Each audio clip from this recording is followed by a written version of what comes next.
नमस्कार दोस्तों, कैसे हैं आप सभी लोग? उम्मीद करता हूँ आप सब लोग बहुत अच्छे होंगे और आप सभी लोगों की पढ़ाई भी बहुत अच्छे ढंग से आगे बढ़ रही होगी। दोस्तों, आप सभी लोगों का एक बार फिर से बहुत-बहुत स्वागत है आधुनिक भारतीय इतिहास की कक्षाओं में, मॉडर्न इंडियन हिस्ट्री की क्लासेस में। जहाँ पिछली क्लास में हमने देखा कि कैसे भारत में यूरोपीय कंपनियां आईं। यूरोपीय कंपनियों में सबसे अधिक सफलता ब्रिटिश ईस्ट इंडिया कंपनी को मिली, चाहे वो बैटल ऑफ स्वाले हो जिसमें उन्होंने पुर्तगालियों को हराया, चाहे वो बैटल ऑफ बेदरा हो जिसमें उन्होंने डचों को हराया, या फिर वो 3 कर्नाटक युद्ध हो जिसमें उन्होंने फ्रांसीसी शक्ति को खत्म कर दिया और भारत में सबसे बड़ी कंपनी बनकर उभरे। ये सारी कहानियां हमने पिछली क्लासेस में देखी हैं। उम्मीद है कि सारी क्लासेस आपने अच्छे से देखी होंगी, क्विज भी आपने अच्छे से लगाए होंगे और मल्टीपल बार आपने चीजों को रिकॉल किया होगा। अब 2 क्लासेस जो होने वाली है ना, आज की क्लास और कल की क्लास, ये काफ़ी महत्वपूर्ण क्लासेस है। इम्पोर्टेंट इसलिए है कि हम इन क्लासेस पर उतना ध्यान देते नहीं हैं और हाल के ही समय में ना यहाँ से प्रश्न आने लगे हैं। अब हमें कंपनी का भारत में विस्तार पढ़ना है, हमें कंपनी का इंडिया में एक्सपेंशन पढ़ना है। मतलब हमें ये देखना है कि कैसे ब्रिटिश ईस्ट इंडिया कंपनी ने भारत के अलग-अलग हिस्सों पर अधिकार किया।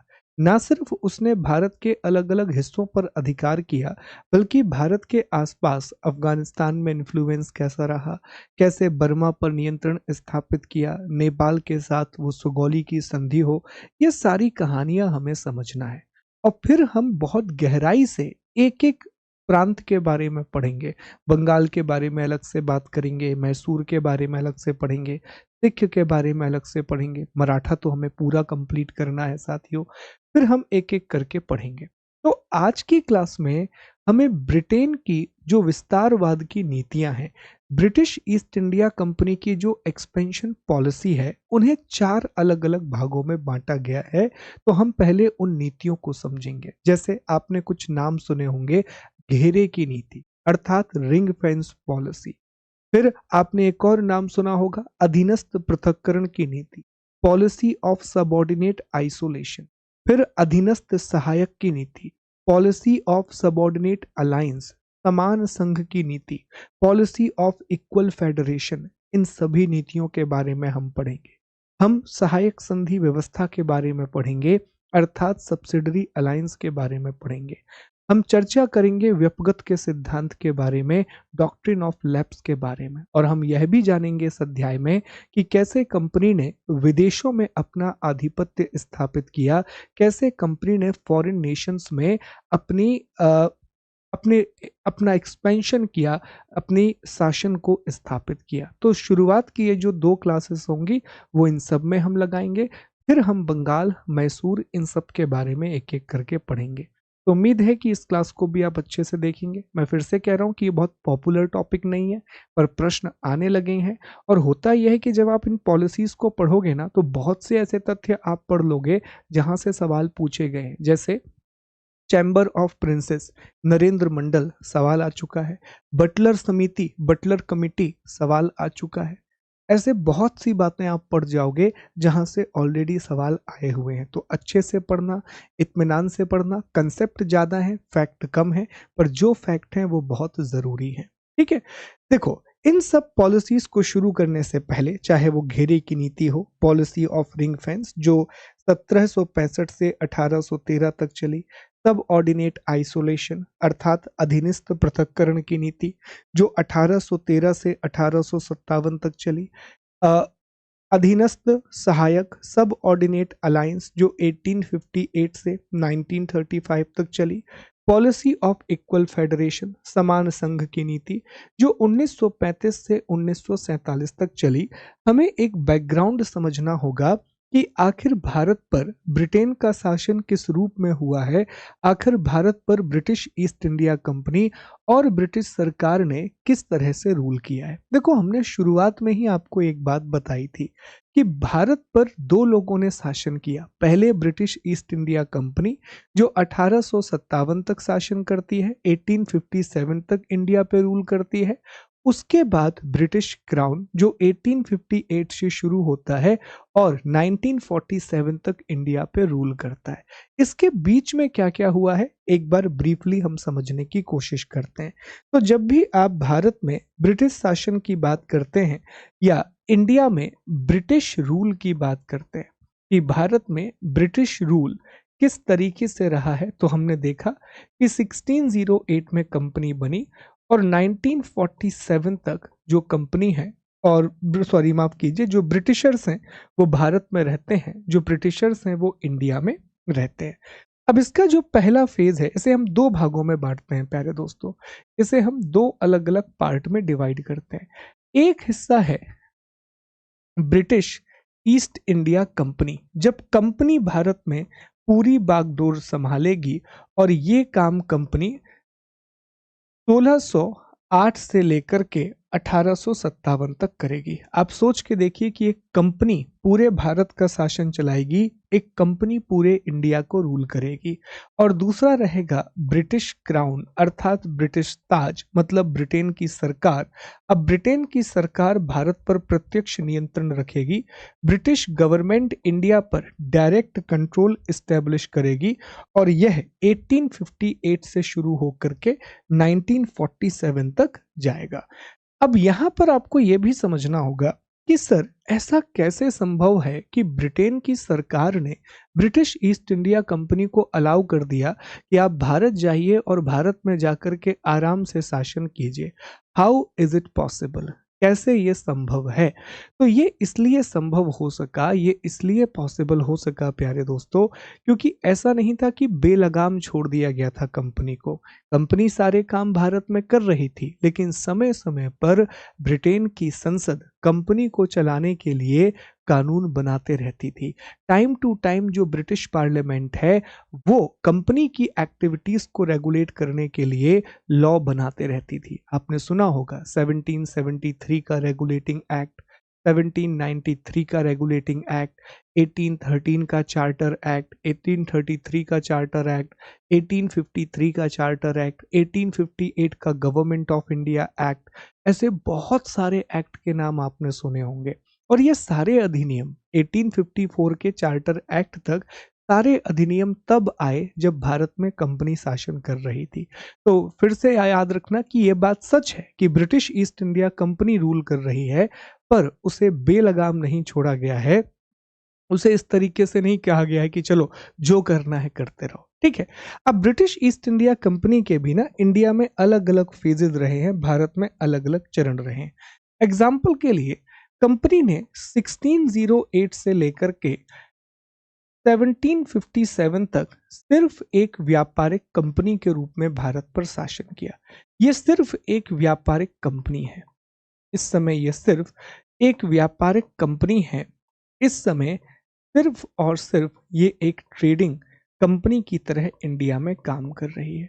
कारण भी है, कारण यह है कि भारत में केंद्रीय शक्तिशाली शासकों का होना, या आप कह सकते हैं कि औरंगजेब की वजह से भारत में इतनी जल्दी ये एक्सपेंशन नहीं कर सके। दूसरी कंपनियां भी थीं और दूसरी कंपनियों का भी प्रभाव था। औरंगजेब जब तक था तब तक भारत में एक शक्तिशाली केंद्रीय व्यवस्था थी। इंडिया में एक पावरफुल सेंट्रल रूलर था जो कि सभी चीजों को कंट्रोल करके रखता था और इसने भारत में पॉलिटिकल वैक्यूम क्रिएट नहीं होने दिया। भारत में इसने राजनीतिक निर्वात नहीं बनने दिया। पॉलिटिकल वैक्यूम का मतलब होता है कि ऐसी स्थिति बना देना कि कोई भी कंपनी या कोई भी शक्ति आकर के आपको एलिमिनेट कर दे, आपकी बात नहीं मानी जा रही और वो कंपनी अपना शासन शुरू कर ले। तो ऐसा कुछ भी नहीं हो पाया।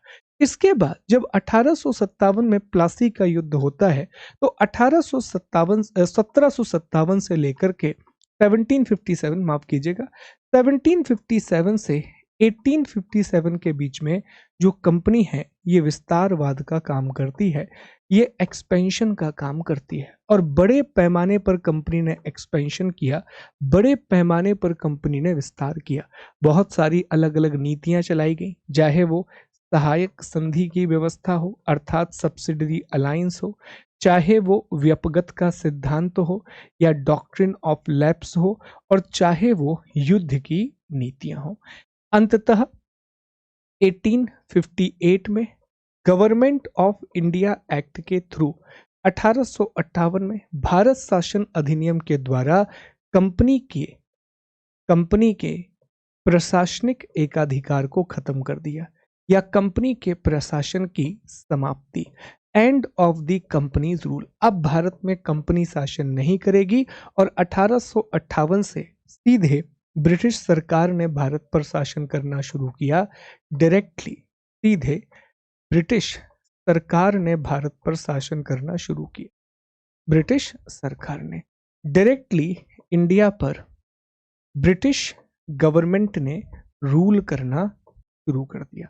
सीधे सीधे ब्रिटिश सरकार ने शासन शुरू कर दिया, डायरेक्टली ब्रिटिश गवर्नमेंट ने इंडिया पर रूल करना शुरू कर दिया। ये याद रखिएगा।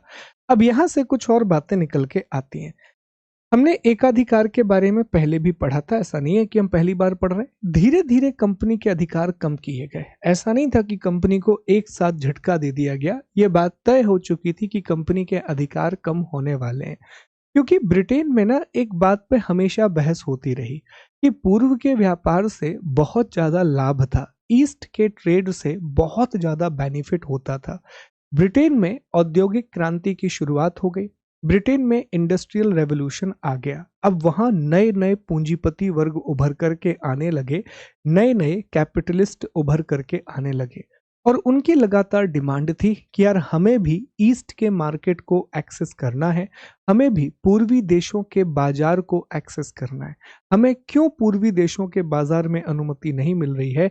Y are we not getting permission to enter the market of east? क्योंकि पूरे के पूरे व्यापारिक अधिकार ईस्ट इंडिया कंपनी के पास ही थे। पूरी की पूरी trading monopoly east India company के पास ही थी कि भाई साहब ईस्ट इंडिया कंपनी के अलावा पूर्वी देशों के साथ कोई भी व्यापार नहीं कर सकता। तो पहली बार कंपनी की शक्तियां 1813 में कम की गई।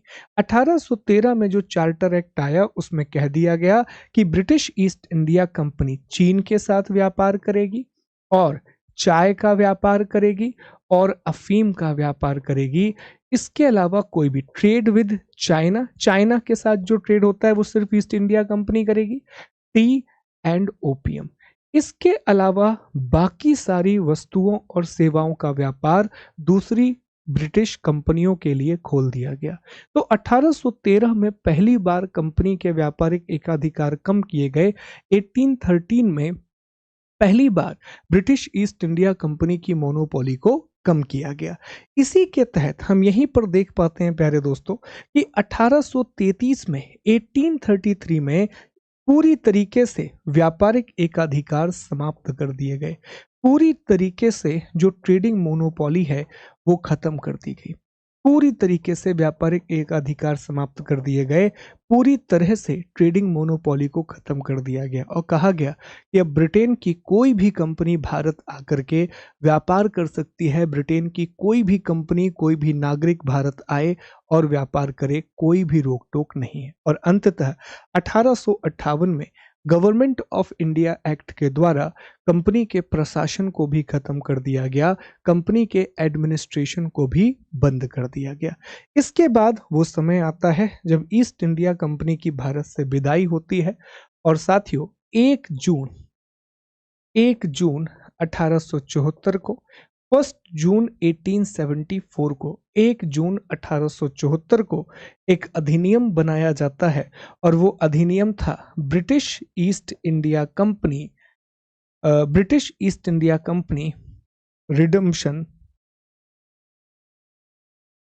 रिडम्पशन एक्ट 1874, और ब्रिटिश ईस्ट इंडिया कंपनी को समाप्त कर दिया जाता है। ब्रिटिश ईस्ट इंडिया कंपनी को खत्म कर दिया जाता है। तो British east India company debenture redemption act लाया जाता है। British east India company stock dividend redemption act लाया जाता है। मैं यहाँ पूरा नाम लिख देता हूँ। स्टॉक रिडम्पशन डिविडेंड एक्ट लाया जाता है और इस अधिनियम के द्वारा British east India company stock redemption dividend act 1874 में लाया जाता है और इस अधिनियम के द्वारा अंततः ब्रिटिश ईस्ट इंडिया कंपनी को भारत से खत्म कर दिया जाता है। तो ये पूरी जर्नी है, ये जर्नी आपको बताना इसलिए जरूरी है कि जब हम ये पढ़ें, आने वाली 2-3 कक्षाएं जो हम पढ़ने वाले हैं उसमें ये पूरी बातें आपको बैक ऑफ द माइंड रखनी है, या हम तो कहेंगे कि पूरा का पूरा मॉडर्न हिस्ट्री पढ़ते समय आपको ये पता रहना चाहिए कि किस तरह से इन्होंने शासन को आगे बढ़ाया है, किस तरह से इन्होंने एडमिनिस्ट्रेशन को आगे बढ़ाया, because at the end this is important part जो आपको पता होना ही चाहिए। ठीक है प्यारे दोस्तों, चलिए तो अब हम आगे बढ़ते हैं, अगले हिस्से पर आते हैं। एक बार ध्यान से आप इसको देख लीजिए, then we will move to the next part. चलिए अब हम ये समझने की कोशिश करते हैं कि सर जब ब्रिटिश ईस्ट इंडिया कंपनी ने अपने विस्तार की नीति को शुरू किया, जब ब्रिटिश ईस्ट इंडिया कंपनी ने अपने एक्सपेंशन की पॉलिसी को शुरू किया, तो उस समय भारत की स्थिति क्या थी। अब आपको पुराने टॉपिक पर जाना पड़ेगा। हमने मिडाइवल इंडियन हिस्ट्री में एक टॉपिक पढ़ा था, परवर्ती मुगल काल अर्थात लेटर मुगल पीरियड, याद होगा आप लोगों को। और उसमें हमने बताया था कि जैसे ही औरंगजेब की मृत्यु हो जाती है, जैसे ही औरंगजेब की डेथ हो जाती है, धीरे धीरे मुगल साम्राज्य का पतन होता है और छोटे छोटे या नवीन रियासतों का उदय होने लगता है। जो नई रियासतें हैं या नए प्रिंसली स्टेट हैं, उनका निर्माण होने लगता है। याद है आप लोगों को, हमने डिस्कस किया था कि जब कंपनी मुगलों का पतन होगा, औरंगजेब की मृत्यु के बाद मुगल कमजोर होते चले जाएंगे और जिन प्रांतों पर, जिन सूबों पर मुगलों ने अधिकार किया था, वो स्वतंत्र होकर के रियासत का रूप लेते जाएंगे, प्रिंसली स्टेट बनते जाएंगे। तो अब एक बार फिर से वही स्थिति है जो हम मौर्य काल से डिस्कस करते हुए आ रहे हैं कि सर मौर्य काल से पहले छोटे छोटे राज्य थे जिन्हें महाजनपद बोलते थे। महाजनपद आपस में मिले तो मौर्य बन गए, फिर मौर्य टूटे और छोटे छोटे राज्य बने, फिर गुप्त आए, फिर राज्य एक हो गए, फिर गुप्त चले गए, फिर दिल्ली सल्तनत आई, फिर अलग हो गए, फिर मुगल आए, फिर अलग हो गए, अब ब्रिटिश आएगा, फिर एक साथ जुड़ जाएंगे। तो ये इतिहास हमेशा अपने आप को दोहराता है। History always repeats itself. इतिहास हमेशा अपने आप को दोहराता है। हिस्ट्री ऑलवेज रिपीट्स इटसेल्फ, याद रखिएगा। तो अब एक बार फिर से भारत में वही राजनीतिक विखंडन हमें देखने मिलेगा, इंडिया में वही पॉलिटिकल डिसइंटीग्रेशन हमें दोबारा देखने के लिए मिलेगा। तो इसमें प्यारे दोस्तों सबसे बड़ी जो शक्ति साबित हुए वो थे मराठा। मराठा सबसे शक्तिशाली थे, मराठा सबसे ज्यादा पावरफुल थे और मराठा साम्राज्य की स्थापना की थी छत्रपति शिवाजी महाराज ने, छत्रपति शिवाजी महाराज, और बाद में पेशवाओं ने इसको बहुत आगे बढ़ाया। देखिए मराठा हिस्ट्री हम पढ़ेंगे तो वहां हम जानेंगे कि पहला दौर छत्रपति का दौर रहा और दूसरा दौर पेशवाओं का दौर रहा। तो मराठा बहुत बड़ी शक्ति बने। मराठा ने सिर्फ अंग्रेज नहीं, मुगलों को भी बहुत बहुत ज्यादा परेशानियां दी और मराठा भारत का बहुत गौरवान्वित इतिहास है। बहुत ही शक्तिशाली मराठाओं की उत्पत्ति होती है। मराठा के बाद साथियों आप देखेंगे कि ये कर्नाटक वाला क्षेत्र है, आप लोगों को याद होगा हमने डिस्कस किया था। ये कर्नाटक वाला रीजन, हम ये वाले कर्नाटक की बात कर रहे हैं। We are talking about this Karnataka, ठीक है, जो हमने कर्नाटक वॉर के समय पढ़ा था। तो कर्नाटक में भी हमें शासन देखने मिलता है कि सादातुल्ला खान, सादातुल्ला खान, सादातुल्ला खान के द्वारा कर्नाटक की स्थापना की जाती है 1710 एडी में। 710 एडी में सादातुल्ला खान ने स्वतंत्र कर्नाटक की स्थापना कर ली। बाद में यहीं पर हमें दूसरे नवाब देखने मिलते हैं, अनवरुद्दीन उनमें से एक था जो मारा जाता है साथियों, ठीक है। इसी समय आप देख पाए तो आपको बंगाल वाला क्षेत्र भी दिखाई देगा और बंगाल के बारे में भी हम आगे पढ़ने वाले हैं, डिटेल से पढ़ने वाले हैं। तो स्वतंत्र बंगाल की जो स्थापना की थी, इंडिपेंडेंट बंगाल जो एस्टेब्लिश किया था, वो मुर्शिद कुली खान ने एस्टेब्लिश किया था। मुर्शिद कुली खान, ठीक है, मुर्शिद कुली खान ने 1717 के आसपास स्वतंत्र बंगाल की स्थापना करी, इंडिपेंडेंट बंगाल को एस्टैब्लिश किया। अब रुहेलखंड वाला इलाका है साथियों, जहां वीर दाऊद और अली मोहम्मद, ये जो इलाका आप देख रहे हैं, this is the region of Rohilkhand. ये जो इलाका प्यारे दोस्तों आप देख रहे हैं ना, ये रुहेलखंड वाला इलाका है। यहाँ यहाँ जो इलाका है ना, ये रुहेलखंड है। तो अब ये जो रुहेलखंड वाला इलाका है, यहाँ दो लोगों ने स्वतंत्र शासन की स्थापना की। एक तो वीर दाऊद, एक इसमें नाम आता है वीर दाऊद का, और एक नाम आता है इसमें अली मोहम्मद का। ठीक है जी, एक नाम इसमें आता है वीर दाऊद का और एक नाम इसमें आता है अली मोहम्मद। तो दो लोग इसमें शामिल हैं, वीर दाऊद और अली मोहम्मद। वीर दाऊद और अली मोहम्मद, इन्होंने 1721 में, हाँ सही है, 1721 में रुहेलखंड, यहां मैं लिख भी दे रहा हूं, रुहेलखंड की स्थापना। रुहेल, यहीं पर आप देखेंगे कि इसी समय जो अवध वाला इलाका है, अवध में भी स्वतंत्र शासन की स्थापना होती है। अवध में भी इंडिपेंडेंट रूल की शुरुआत होती है। ठीक है, अवध में भी स्वतंत्र शासन की शुरुआत होती है, अवध में भी इंडिपेंडेंट रूल की शुरुआत होती है। और सआदत खान ने 1722 में, ये सारे नाम आपको याद रखने हैं, सआदत खान ने 1722 में अवध की स्थापना की या अवध को स्वतंत्र घोषित किया। तो देखिए कितने सारे राज्य बन गए, 1 2 3 4 5, इतने राज्य बन गए। अब हैदराबाद भी हम देख चुके हैं, निष्ठान वाला जो इलाका है, हैदराबाद वाला वो इलाका है, ये भी हम देख चुके हैं साथियों। यहाँ पर निजाम शाही की स्थापना होती है।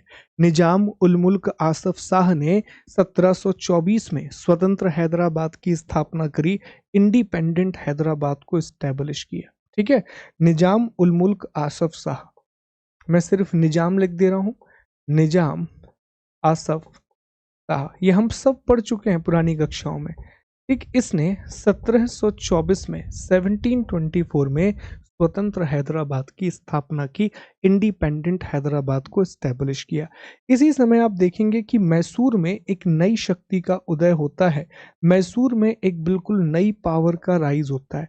जो मैसूर है, ऐसा नहीं है कि अभी बना था, मैसूर 1399 में स्वतंत्र हो गया था। मैसूर जो है वो 1399 में स्वतंत्र हो गया था, लेकिन इसमें जो वास्तविक शक्ति मैसूर में आती है वो हैदर अली लेकर के आए। ठीक है, हैदर अली ने मैसूर को बहुत शक्तिशाली बनाया और 1761 में हैदर अली ने पूरी शक्तियां अपने हाथ में ले ली थी। 1761 में, 1761 में हैदर अली ने सारी पावर अपने पास ले ली। अब आखिर में, last but not the least, which is very very important, ये है पंजाब वाला इलाका। ये पूरा का पूरा इलाका जिसमें कश्मीर वगैरह पूरा ही टेरिटरी आएगी। इस पूरा जो इलाका है ना साथियों, ये पूरे इलाके पर सिख साम्राज्य की स्थापना होती है। इस पूरे के पूरे इलाके में सिख साम्राज्य की स्थापना होती है। और यहाँ महाराजा रणजीत सिंह के द्वारा, महाराजा रणजीत सिंह के द्वारा, Maharaja Ranjit Singh, the great Ranjit Singh, the great Ranjit Singh, तो महाराजा रणजीत सिंह ने 1801 में यहाँ स्थापना की स्वतंत्र शासक की। तो ये वो स्थितियां हैं जो ब्रिटेन के सामने हैं, और इन सारे राज्यों को एक एक करके ब्रिटिश ईस्ट इंडिया कंपनी अपने नियंत्रण में करती जाएगी। इन सभी स्टेट को British east India company control करते जाएगी। तो एक बार मेरे साथ ना सारी चीज़ों को याद कर लीजिए, सारी चीज़ों को रिकॉल कर लीजिए, which is very very important. ठीक है, which is very very important.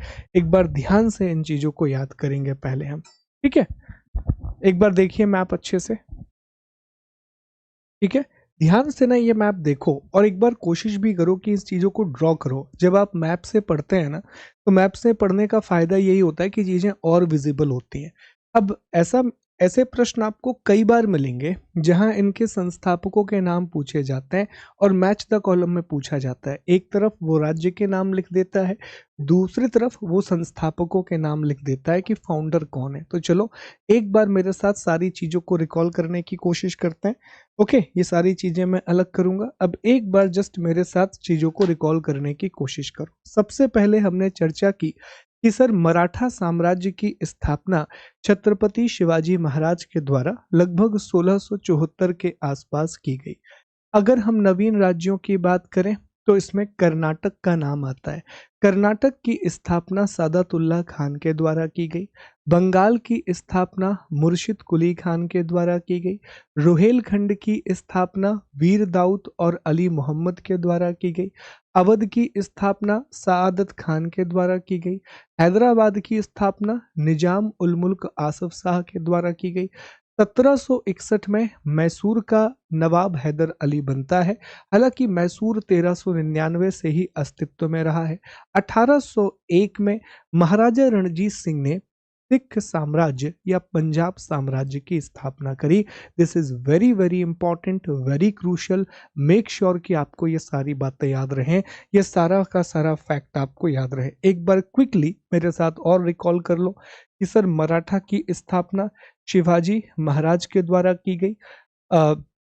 जो कर्नाटक है, कर्नाटक की स्थापना सदातुल्ला खान के द्वारा की गई। बंगाल की स्थापना मुर्शिद कुली खान के द्वारा की गई। रोहेलखंड की स्थापना वीर दाऊद के द्वारा की गई। अवध की स्थापना सआदत खान के द्वारा की गई। ठीक है। जो हैदराबाद है उसकी स्थापना निजाम आसफ शाह के द्वारा की गई। मैसूर का जो नवाब है वो 1761 में हैदर अली बना। और सिख एम्पायर जो है वो 1801 में महाराजा रणजीत सिंह के द्वारा स्थापित किया गया। ये बातें याद रखना, ये बड़ी ही महत्वपूर्ण होती हैं। These things are very important that you need to remember. ये सारी बातें आपको पता होनी चाहिए, बहुत ज़रूरी है। बहुत सारे सवाल यहाँ से बनते हैं। Make sure that you are going through very easily with this kind of stuff. ठीक है जी, चलो अब ये तो हो गया सर, हमने ये डिस्कस कर लिया। अब एक छोटा सा मैप मुझे आपके सामने और बनाना है, जहां ये बताना है आपको, ये पीपीटी के थ्रू हम समझने की कोशिश करेंगे, जहां हम इस बात की चर्चा करेंगे कि कैसे इन क्षेत्रों पर ब्रिटेन का अधिकार हुआ, कैसे इन टेरिटरीज पर ब्रिटेन का अधिकार हुआ। सब कुछ लिखा हुआ है, परेशान मत होना, पीपीटी में हर एक चीज मेंशन की गई है। ठीक है, कि कैसे इन क्षेत्रों पर अधिकार हुआ। देखो, महाराजा रणजीत सिंह पंजाब, मराठा छत्रपति शिवाजी महाराज और पेशवा, उसके अलावा मैसूर हैदर अली, कर्नाटक सादतुल्ला खान, ये जो हैदराबाद है वो निज़ाम। ठीक है, फिर चाबी नहीं आया, बंगाल मुर्शिद कुली खान, अवध सादत खान, रुहेलखंड वीर दाऊद और अली मोहम्मद। अब हम ये समझेंगे कि कैसे इन क्षेत्रों पर ब्रिटिश ईस्ट इंडिया कंपनी ने अधिकार किया और वो अधिकार करने के लिए कौन कौन से टैक्टिक्स अपनाए गए या कौन कौन से युद्धों का सहारा लेना पड़ा। देखो, इस क्रम में सबसे पहले हम बंगाल की बात करेंगे कि बंगाल को जीतने के लिए ब्रिटिश ईस्ट इंडिया कंपनी को बहुत से एफर्ट लगाने पड़े। बंगाल को जीतने के लिए कंपनी दो युद्ध लड़ती है। सबसे पहले कंपनी ने 1757 में प्लासी का युद्ध लड़ा और फिर 1764 में बक्सर का युद्ध लड़ा। यहीं से ये जो मैं आपको 10 मिनट में पढ़ाने वाला हूँ, ये सारे बैटल क्लियर हो जाएंगे और जब आप आगे पढ़ोगे तो एक आइडिया आपके दिमाग में रहेगा कि कैसे कंपनी अपना विस्तार कर रही है, कैसे कंपनी अपना एक्सपेंशन कर रही है। तो याद रखने की बात है कि बंगाल को जीतने के लिए कंपनी ने दो तरह के युद्ध लड़े। 1757 में 1757 में प्लासी का युद्ध लड़ा गया और 1764 में बक्सर की लड़ाई अर्थात बैटल ऑफ बक्सर। इसी तरह मैसूर को जीतने के लिए 4 युद्ध लड़ने पड़े कंपनी को 1768 से लेकर के 1799 के बीच में। 1768 से लेकर के 1799 के बीच में कंपनी को 4 अलग अलग युद्ध लड़ने पड़े। पहला आंग्ल मैसूर युद्ध 68 और 69 में, द्वितीय 80-84 में, थर्ड 1992 में और फोर्थ 1799 में और 1799 में श्रीरंगपट्टनम की लड़ाई में टीपू सुल्तान की मृत्यु हो जाती है और टीपू सुल्तान की डेथ के बाद मैसूर पर भी अंग्रेजों का अधिकार हो जाता है। जैसे बक्सर युद्ध के बाद इलाहाबाद की संधि की गई। इलाहाबाद की संधि के द्वारा पूरी तरीके से बंगाल पर इनका अधिकार हो गया और 1773 के रेगुलेटिंग एक्ट ने उस अधिकार पर अंग्रेजी सरकार की मोहर भी लगा दी, ब्रिटिश गवर्नमेंट का स्टैंप भी लगा दिया। ठीक है, फिर हम मराठा की बात करेंगे तो मराठों के साथ तीन प्रमुख युद्ध होते हैं। फर्स्ट एंग्लो मराठा वॉर 75 से 82 के बीच में, सेकंड एंग्लो मराठा वॉर 1803 से 1805 के बीच में, और थर्ड एंग्लो मराठा वॉर 1817 और 19 के बीच में। और मराठा भी ब्रिटिश नियंत्रण में आ जाते हैं, मराठाओं पर भी ब्रिटिश कंट्रोल एस्टेब्लिश हो जाता है। फिर हम सिंध की बात करें, सिंध को धोखे से, सिंध और अवध के साथ धोखा किया गया, दोनों का धोखे से गलत कारणों की वजह से विलय किया गया। सिंध हमेशा से ब्रिटेन का सपोर्ट करता रहा, अफगान वॉर में सिंध ने बहुत मदद की। अवध बहुत अच्छे से सारी बातों को मानता रहा, एक बफर स्टेट बना रहा मराठा, अफगान और बंगाल के बीच में। अवध और सिंध दोनों को गलत तरीके से ब्रिटिश साम्राज्य में मिलाया गया। पंजाब, जैसे ही महाराजा रणजीत सिंह की डेथ हुई, क्योंकि महाराजा रणजीत सिंह काफी शक्तिशाली थे और महाराजा रणजीत सिंह के साथ अंग्रेजों की संधि भी हुई थी और शक्तिशाली थे। मेन बात तो यह थी कि काफी पावरफुल थे महाराजा रणजीत सिंह। उनकी मृत्यु के बाद दो युद्ध होते हैं, फर्स्ट एंग्लो सिख वॉर 45-46 में और सेकंड 48-49 में। पहले ही युद्ध में बहुत बुरी तरीके से ब्रिटेन कब्जा कर लेती है पंजाब के बहुत सारे क्षेत्रों में, और दूसरे युद्ध में जो रही कही कसर थी वो भी ब्रिटेन पूरी तरीके से सब खत्म करके सारे क्षेत्र पर अधिकार कर लेता है, सारी टेरिटरी पर अधिकार कर लेता है। और अवध, तो अवध को भी 1856 में 1856 में गलत तरीके से अवध का विलय किया गया था, गलत कारणों की वजह से, कुप्रशासन का आरोप लगा करके कि आपके यहाँ मेल एडमिनिस्ट्रेशन चल रहा है, तो मेल एडमिनिस्ट्रेशन का आरोप लगा करके विलय किया। अभी मैं फिर से बता दूं कि ये सारे टॉपिक हमको पढ़ना है, जो हम परसों से क्लास करेंगे ना, बुधवार से जो हमारी कक्षाएं शुरू होंगी, आज तो सोमवार है, बुधवार से जो कक्षाएं शुरू होंगी उसमें आप देखोगे कि एक एक टेरिटरी को हम डिटेल में पढ़ाएंगे आपको, चाहे वो बंगाल हो या फिर आगे जाकर मैसूर हो, मराठा हो, सिंध हो, पंजाब हो, इन सब के बारे में हम डिटेलिंग करेंगे। अवध के नवाब कौन रहे, बंगाल के नवाब कौन रहे, सब के बारे में हम पढ़ेंगे और वहां ये बातें रिपीट होंगी। पर ये क्लास इसलिए जरूरी है कि एक ओवरव्यू आपके पास हो, क्योंकि 1857 से पहले का जो इतिहास है ना वो गुत्थम गुत्था है। गुत्थम गुत्था होने का मतलब ये ना कि एक ही साथ बहुत सारी घटनाएं हो रही होंगी। अब आप देखो इस बात को, जब ये प्लासी का युद्ध लड़ रहे हैं ना, उस समय यहाँ कर्नाटक वॉर भी चल रहे हैं। हमने पिछली क्लास में कर्नाटक वॉर पढ़ा था, जो 46 से शुरू हो जाते हैं और 63 तक चलते हैं। तो यहाँ ये प्लासी का युद्ध लड़ रहे हैं, उसी समय यहाँ ये कर्नाटक का युद्ध भी लड़ रहे हैं, तो दोनों इवेंट एक साथ देखोगे। इसी तरीके से आप देखोगे कि जब ये मैसूर के साथ लड़ रहे हैं, मैसूर के साथ लड़ रहे हैं, तो उसी बीच में मराठों से भी इनका संघर्ष शुरू हो जाएगा, उसी बीच में मराठों से भी इनका संघर्ष शुरू हो जाएगा। तो एक साथ ना मल्टीपल इवेंट चल रहे हैं, तो वो इवेंट्स भी आपको पता होने चाहिए। एक ओवरव्यू रहेगा, क्लैरिटी रहेगी कि हम ये पढ़ने वाले हैं। और इस तरह से ब्रिटिश ईस्ट इंडिया कंपनी ने भारत में अपना विस्तार किया।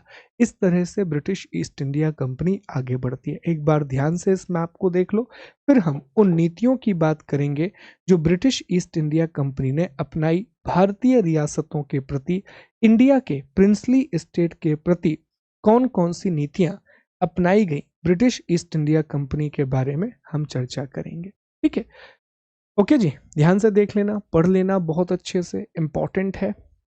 देखो डेट उतनी इंपॉर्टेंट नहीं होती, डेट वगैरह नहीं पूछी जाती हैं, बस ये पता होना चाहिए कि किस क्रम में ये अधिकार कर रहे हैं अलग अलग क्षेत्रों पर। एक मैप भी है जो मैं आपको दिखाना चाहूंगा प्यारे दोस्तों, वो मैप भी बड़ा इंपॉर्टेंट है। ये एक मैप है कि कैसे British east India company Bharat में अपने शासन का विस्तार कर रही है। ये देखो कितना इंटरेस्टिंग मैप है। ये मैप बता रहा है कि 1767 तक, 1767 तक ये वो इलाके हैं जहां ब्रिटिश ईस्ट इंडिया कंपनी का अधिकार है। कर्नाटक में हो गया है क्योंकि वो कर्नाटक युद्ध यहाँ पर है, बस इतने इलाकों में कंपनी सीमित है। आप 1805 का मैप देखिए, 1805 आते आते ये पूरे की पूरी टेरिटरी हैदराबाद पर पार्शियल राइट है। पार्शियल का मतलब यह है कि हैदराबाद पर निजाम का शासन है, लेकिन पूरी तरीके से वो ब्रिटेन के साथ ही काम कर रहा है, हमेशा यही रहेगा।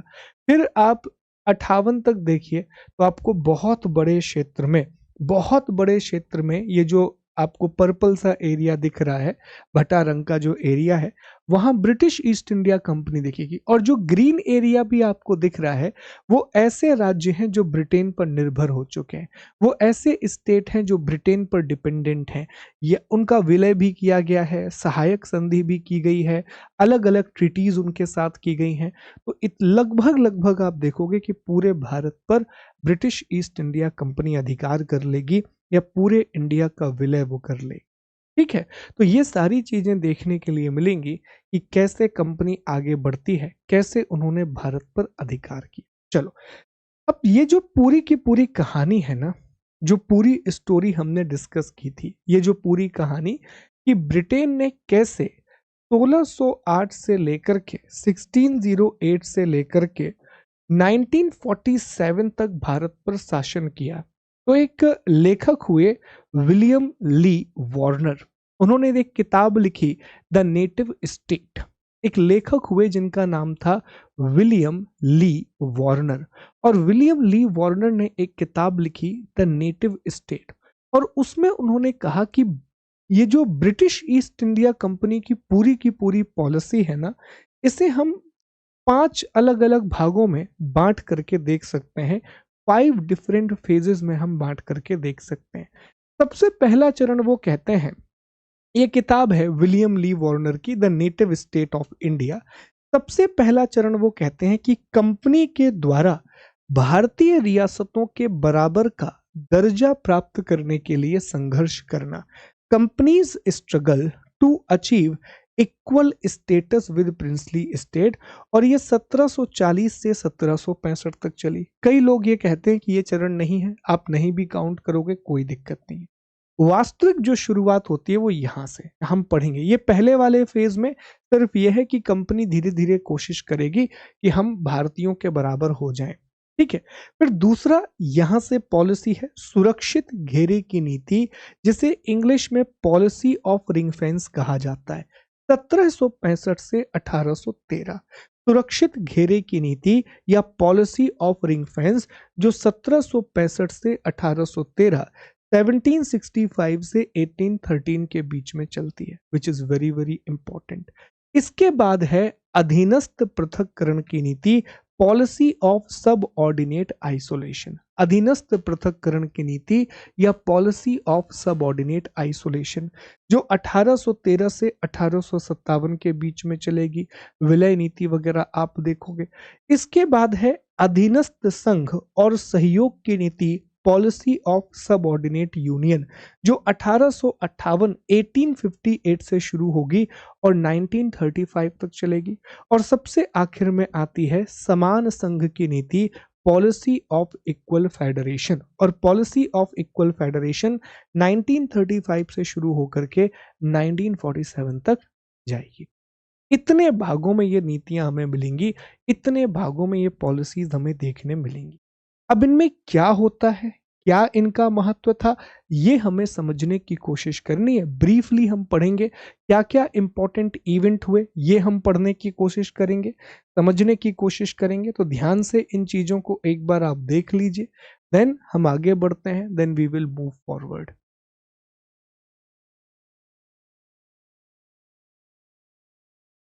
ठीक है, एक बार देख लीजिए ध्यान से।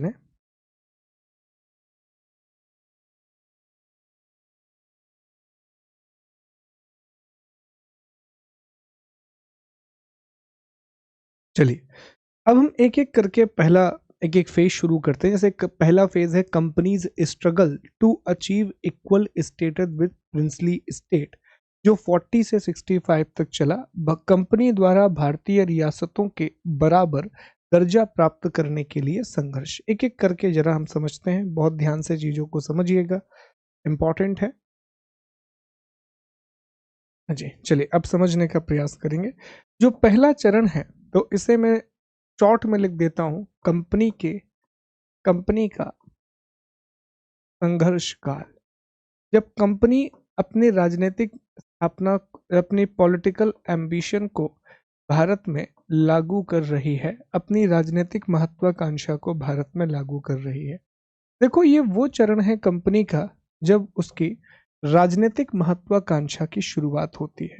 तो यहां मैं लिखूंगा कंपनी की राजनीतिक राजनीतिक महत्वाकांक्षा का आरंभ। Starting of companies starting of companies political ambition political ambition. अब हम जानते हैं कि कर्नाटक युद्ध से पहले, या हम कहें कि बिफोर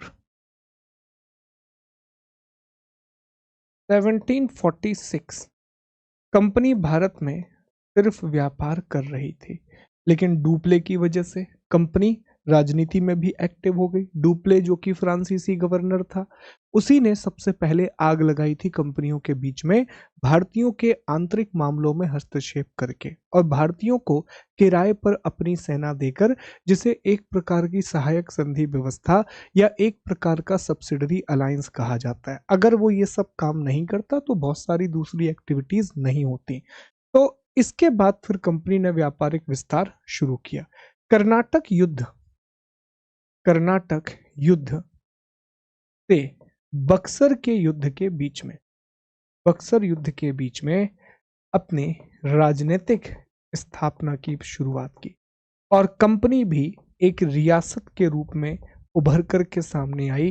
कंपनी भी शुरुआत में एक प्रिंसली स्टेट ही बनी, क्योंकि अल्टीमेटली कंपनी भी तो वही है। जैसे भारत में दूसरी रियासतें हैं, वैसे ही एक ब्रिटिश रियासत भी भारत में बन गई, एक ब्रिटिश ईस्ट इंडिया कंपनी भी प्रिंसली स्टेट बन गई। तो इस चरण में मुख्य कार्य क्या होते हैं? तो इस चरण में जो मुख्य कार्य हैं, इंपॉर्टेंट जो फेजेस हैं, वो हैं 3 कर्नाटक युद्ध, 3 कर्नाटक वॉर। ठीक है, 3 कर्नाटक युद्ध जो हम कल की क्लास में पढ़ चुके हैं, हमने पिछली क्लास में बहुत अच्छे से डिस्कस कर लिए हैं। फिर प्लासी का युद्ध, battle of Plassey. Okay, Buxar का युद्ध, बैटल ऑफ बक्सर। ये 3 प्रमुख कार्य होते हैं। ये 3 इंपॉर्टेंट चीजें हमें इस चरण में देखने मिलती हैं। कंपनी के संघर्ष का काल, पॉलिसी या एरा ऑफ ब्रिटिश स्ट्रगल, ये हमें देखने के लिए मिलता है। इसके बाद कंपनी की अगली पॉलिसी शुरू होती है, जो बहुत लंबे समय तक चलती रही, जो बहुत बड़े समय तक चलती रही, और ये है रिंग फेंस पॉलिसी। बहुत ध्यान से इसको समझना, ये है रिंग फेंस पॉलिसी या घेरे की नीति। घेरे की नीति, इसे सुरक्षित घेरे की नीति भी कहा जाता है, जो 1765 से 1813, 64 से 1813, जो भी आप लिखना चाहें। 65 भी गलत नहीं है, 64 भी गलत नहीं है। ठीक है, तो 1765 से शुरू होकर के 1813 के बीच में चलती रही घेरे की नीति या रिंग फेंस पॉलिसी। अब क्या है सर ये रिंग फेंस पॉलिसी? देखो, रिंग फेंस पॉलिसी का मतलब ये था, इसको बफर स्टेट पॉलिसी भी कहा जाता है। बफर स्टेट क्या होता है? जब 2 बड़े राज्य होते हैं ना, 2 बड़े एम्पायर होते हैं, उनके बीच में जब एक छोटा राज्य आ जाता है तो उसे बफर राज्य बोला जाता है। Small territory between 2 mega state, 2 बड़े राज्यों के बीच में एक छोटा राज्य, इसी को हम बफर स्टेट के नाम से जानते हैं। 2 बड़े राज्यों के बीच में एक छोटा राज्य, इसे हम बफर स्टेट के नाम से जानते हैं प्यारे दोस्तों। अब ये काम कैसे करता है? एग्जाम्पल के लिए, जैसे मान लीजिए कि यहाँ पर नेपाल है और भूटान है, नेपाल और भूटान है, और यहाँ पर China, this is China and this is, तो ये इन दोनों के बीच में बफर स्टेट है। 2 बड़े राज्यों के बीच में जब ये छोटे राज्य आ जाते हैं तो ये बफर स्टेट का काम करते हैं, और बफर स्टेट बहुत जरूरी है। कई बार पुराने समय में ये होने लगा कि ये मान लो कोई भी एक देश है, ऐसा मान लेते हैं कि यहाँ पर एग्जाम्पल के लिए कि एक देश है ए और एक देश है ए और ये दूसरा देश है बी। ये बहुत बड़े बड़े देश हैं और इनके बीच में यहाँ एक देश है बी, छोटा देश सी। और बहुत पहले भी हुआ इतिहास में, ऐसा नहीं है पहली बार हो रहा है। गुप्त और शक उनके बीच में वाकाटक एक बफर स्टेट का काम करते थे, याद आ रहा है आपको, हमने प्राचीन इतिहास में पढ़ा था। तो ये जो सी है ना, ये बहुत बड़ा रोल प्ले करता था। मान लो अगर इसने इस पर अटैक किया तो भी यहां से जाना है, इसने इस पर अटैक किया तो भी यहां से जाना है।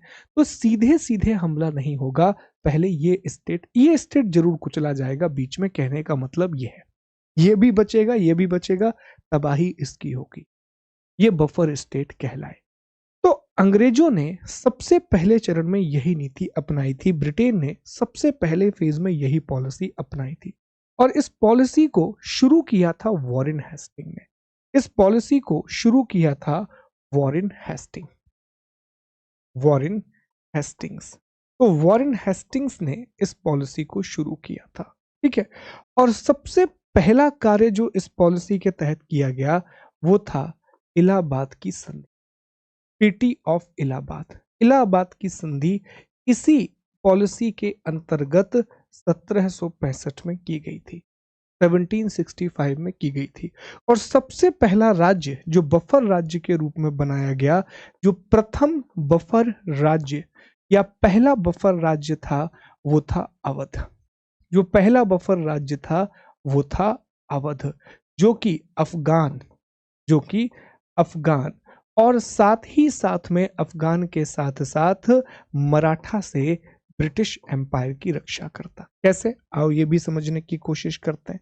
देखो पुराने वाले मैप पे वापस चलो और पुराने वाले मैप से ये समझने की कोशिश करना आप ध्यान से कि ये जो इलाका है ये बंगाल की टेरिटरी है, यहाँ ब्रिटेन का शासन स्थापित हो चुका है।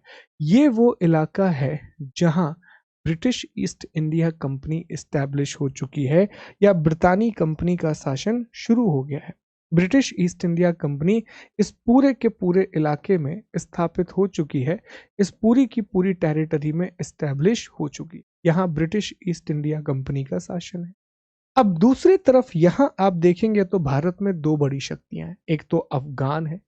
अफगान में अहमद शाह अब्दाली, हम अभी पढ़ रहे होंगे मराठा के समय पानीपत की तीसरी लड़ाई कि सर यहाँ तो अफगानिस्तान है। और दूसरी तरफ आप देखोगे तो यहाँ the great Marathas, the great Marathas, इस पूरे क्षेत्र में आपको मराठाओं का शासन देखने मिलेगा।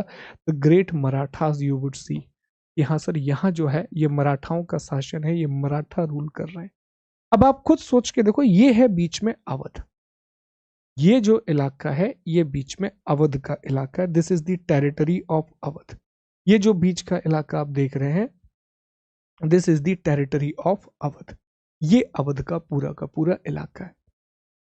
तो अवध को सीधा अधिकार नहीं किया। अब आप समझना एक एक करके। 1764 में जब बक्सर की लड़ाई हुई, 1764 में जब बक्सर की लड़ाई हुई, तो उस लड़ाई में अंग्रेजों ने सबको हरा दिया था। उस लड़ाई में अंग्रेजों ने मुगल बादशाह शाह आलम द्वितीय को भी हरा दिया और साथ में अवध को भी हरा दिया। शुजा उद्दौला अवध का शासक था, तो अवध को भी उन्होंने हरा दिया। पर उन्होंने अवध पर प्रत्यक्ष नियंत्रण स्थापित नहीं किया। बंगाल में तो द्वैध शासन शुरू किया, बंगाल पर भी डायरेक्ट रूल नहीं किया, पर अवध पर स्पेशली उन्होंने अवध को बीच में बनाए रखा और वो अवध की रक्षा करते रहे। ठीक है कि भाई साहब अगर अफगानिस्तान हम पे आक्रमण करेगा तो अवध के रास्ते से होके करेगा, अगर मराठा हम पे आक्रमण करेंगे तब भी अवध बीच में है। तो अवध को एक बफर स्टेट के रूप में यूज किया गया और अवध की रक्षा की गई, अवध को प्रोटेक्ट किया गया साथ। ठीक है, अवध को प्रोटेक्ट किया गया। तो ये पॉलिसी तब तक चलती रही इनकी जब तक इन्होंने मराठाओं की शक्ति को कमतर नहीं कर दिया। अब इसी में दो और लोग आते हैं और उनकी भी अलग अलग पॉलिसी चलती है। इसी का हिस्सा है सहायक संधि व्यवस्था। इस बीच में लेकिन एक जॉन शोर भी आते हैं और वो अपनी एक अलग नीति लेके आते हैं, अहस्तक्षेप की नीति। पॉलिसी ऑफ नॉन इंटरफेरेंस, ये भी याद रखना, ये सारी चीजें पूछ दी जाती हैं।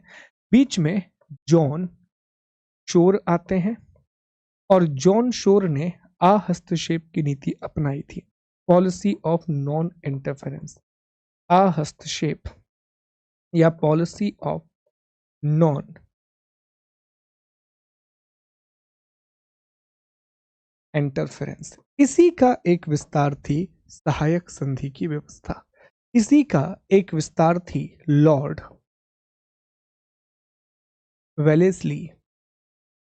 वेलेस्ली की सहायक संधि व्यवस्था या सब्सिडरी अलायंस सिस्टम। सहायक संधि व्यवस्था कल डिटेल में पढ़ेंगे हम इसके बारे में। सब्सिडरी अलायंस ये इसी का एक हिस्सा थी। जो सब्सिडरी अलायंस है वो इसी का एक हिस्सा थी। It was a part of this group. ठीक है, तो लॉर्ड वेलेजली ने जो सहायक संधि की व्यवस्था अपनाई थी वो इसी का एक हिस्सा थी, इसी का एक पार्ट थी। क्योंकि सहायक संधि में भी तो आप यही कर रहे थे, आप राज्यों को प्रोटेक्ट करने की बात कर रहे थे। सहायक संधि व्यवस्था के द्वारा कभी भी देसी रियासतों का ब्रिटिश साम्राज्य में विलय नहीं किया गया।